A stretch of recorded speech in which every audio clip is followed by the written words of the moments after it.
रजनी को बचपन से ही पेंटिंग का बहुत शौक था। वो हमेशा से ही पेंटर बनना चाहती थी, पर उसके माँ और पिताजी ने उसको कभी भी इस चीज के लिए सपोर्ट नहीं किया और उसकी शादी नीरव से हो गई। नीरव रजनी को बहुत प्यार करता था, पर रजनी हमेशा चुपचाप ही रहती। वो इस शादी से खुश नहीं थी। वो ये शादी नहीं करना चाहती थी। उसे तो हमेशा से पेंटर जो बनना था। अपने इस सपने को वो नहीं पूरा कर पाई, इसलिए वो हमेशा उदास रहती थी। रजनी, बहुत ही बढ़िया फिल्म लगी है, कल देखने चले? नहीं जी, कल मुझे बहुत काम है, मैं नहीं जा पाऊंगी। अच्छा तो कोई बात नहीं, संडे को चलते हैं। देखिए, मुझे फिल्म देखना पसंद नहीं है, आपको जाना है तो चले जाइए।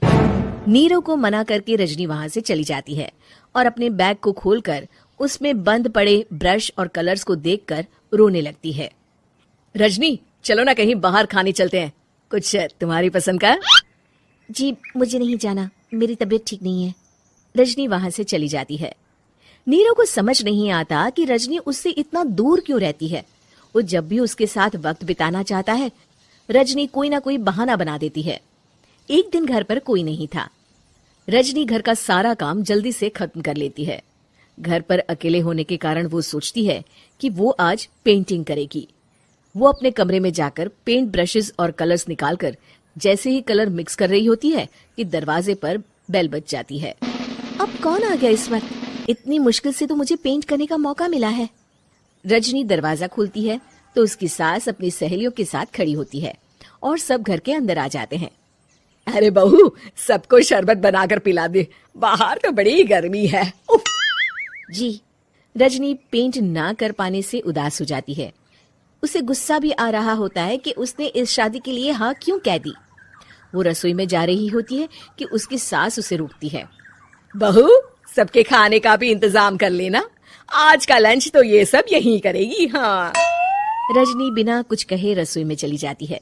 सबके लिए खाना बनाती है। सब खाना खाते हैं और रजनी घड़ी देखती है कि ये सब कब जाएंगे ताकि वो अपनी पेंटिंग कर सके। जब शाम होती है तब सब चले जाते हैं अपने घर।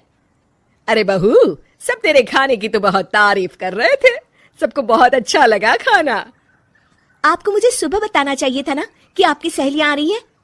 पता भी है कितना वक्त लगा सारा खाना बनाने में। अरे बहू, तू ऐसे कैसे बात कर रही है मुझसे? तो और कैसे बात करूं? मैं इस घर की कोई नौकरानी नहीं हूं कि इतना काम करूंगी। रजनी अपने कमरे में जाकर दरवाजा बंद कर लेती है। शाम को जब नीरव आता है तो उसकी माँ उसे पूरी घटना के बारे में बताती है।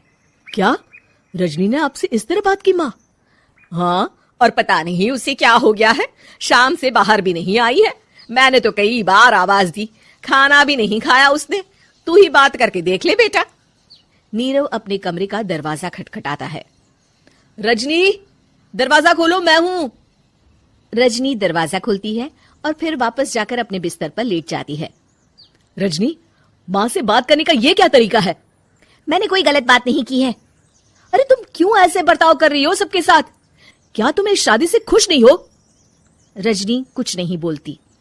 अरे बताओ मुझे रजनी, क्या ये शादी तुम्हारी मर्जी के खिलाफ हुई है? हाँ, मैं ये शादी कभी नहीं करना चाहती थी। तुमसे क्या, मैं किसी से भी शादी नहीं करना चाहती थी। रजनी रोने लगती है। चुप हो जाओ रजनी, बताओ मुझे, तुम क्यों नहीं करना चाहती थी शादी? रजनी बेड के नीचे से अपने पेंटिंग्स, कलर्स, ब्रश, पेपर्स निकालती है। इतने में उसकी सास भी कमरे में आ जाती है। ये देख रहे हो, ये थे मेरे सपने। मैं पेंटर बनना चाहती थी, पर माँ पापा ने कभी सपोर्ट नहीं किया और मेरी शादी करवा दी। मेरे सारे सपने टूट गए। हर वक्त बस गुस्सा आता रहता है मुझे। मैं जानती हूँ कि आप लोगों की इसमें कोई गलती नहीं है, पर मैं क्या करूं, मुझे समझ में नहीं आता।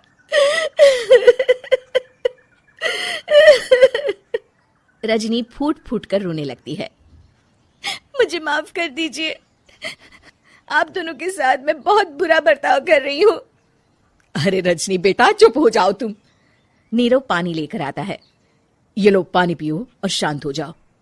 रजनी पानी पीती है और उसकी सास पेंटिंग्स देख रही होती है। अरे नीरव, हमें तो पता ही नहीं था कि हमारी बहू कलाकार है। अरे कितनी अच्छी पेंटिंग्स बनाई है देखो तो। ये वाली तो मैं अपने कमरे में ले जाऊंगी।